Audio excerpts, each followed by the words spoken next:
Welcome everybody. Time for the video of the ages here. All the vocab for the first half, and we're gonna do the best we can. So, population versus sample. Population is a whole group of people, and it's specifically who we care about. The sample is it's just a smaller subset of the population, not necessarily the whole group of what you care about, just some of them. Individuals, a single person or object. Within the population, a parameter is a summary of a population. Statistic is a summary of sample. I remember it because parameter goes with population, P and P, statistic, sample, S and S. This is also an older definition sheet. I only had this one at home. So this is what we got. Descriptive versus inferential statistics. I honestly probably won't quiz you on, but just here's the definitions if you need them. Inferential statistics is what we do, though. We take numbers from a sample, we extend it to a population, then we find out how reliable that is, and it'll work. Discrete and continuous we covered earlier, not on this sheet. Observation versus experiment. Observational studies, hands off. Here's the pluses and minuses to both. You can't show cause and effect with observational study. An experiment you can. Experiments you control as much as possible. You control for lurking variables. It's hands-on. You can show for cause and effect if you control for all the variables.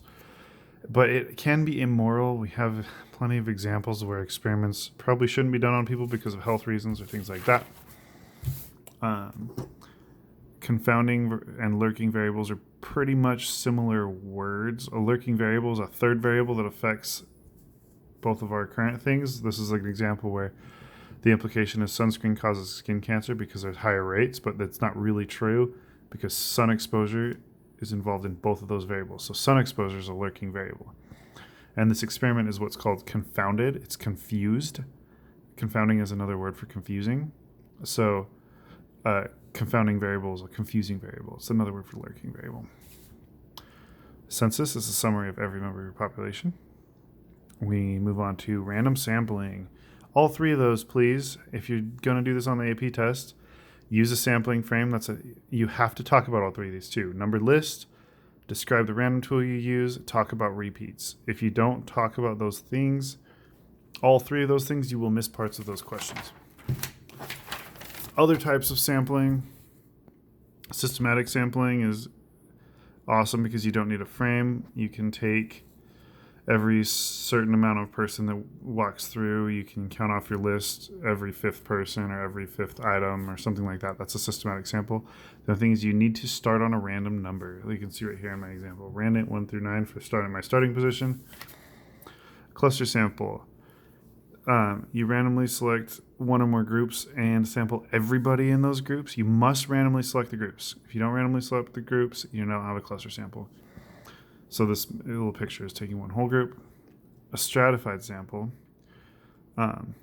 Strata is a homogeneous group, a group that's like itself. So like freshmen are all like each other because they're all little. We would take randomly some subjects from each group, and we must take proportionally, otherwise this will cause bias. It'll get messed up. Convenient sample.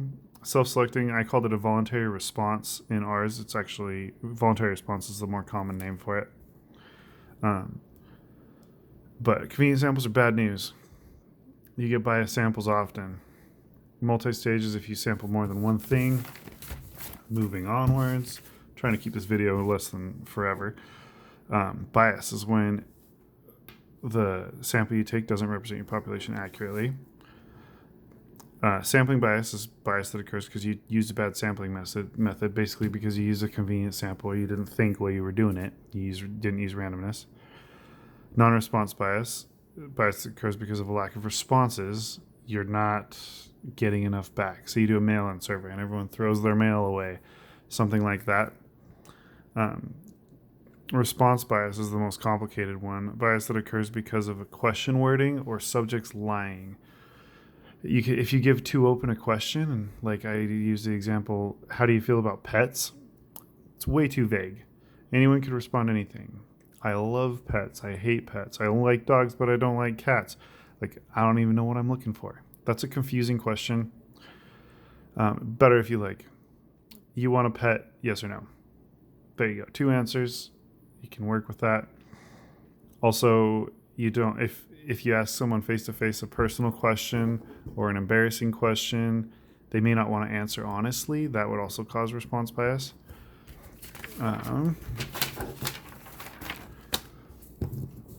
Open question, closed question. Open questions oftentimes cause response bias.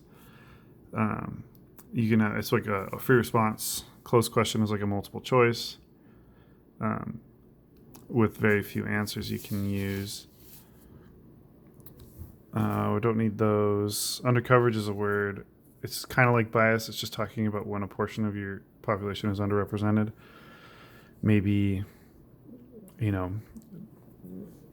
elementary school, there's mostly female teachers, but there's not mostly females in the class. So maybe males are being underrepresented in elementary schools as far as teacher to student ratios go. That would be undercoverage there.